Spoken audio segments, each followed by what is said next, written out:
انت الهمتيني في حاجه، انت تسببتي ليا في حاجه، انا اتغير حاجه في حياتي بسببك او بسبب كلام انا سمعته منك او انا بحس ان اللحظه دي بتبقى لحظه الهام.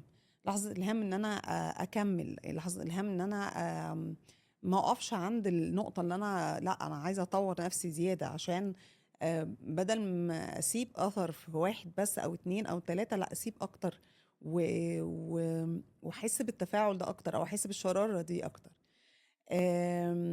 حصلت معايا كتير، ما يعني الحمد لله إنه ده بيحصل مع اكتر من كلاينت، وكانت بتجيلي بعدين خالص، يعني بعد ما خلصنا الكورس اوكي. او اوكي. السيشنز مع بعض، وتجيلي بعد فتره كده تبعت لي رساله، انا بحس ان دي مسج هي في حد ذاتها ملهمه ليا.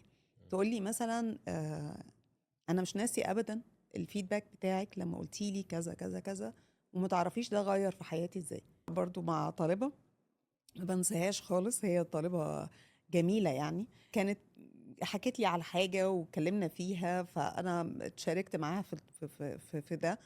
آه، فبعد فترة جت قالت لي انت بتعرفيش غيرتي حياتي ازاي لما اتكلمنا سوا، مم. وانا اللحظة نفسها هي بتبقى لحظة الهام ليا يعني. اه، صح.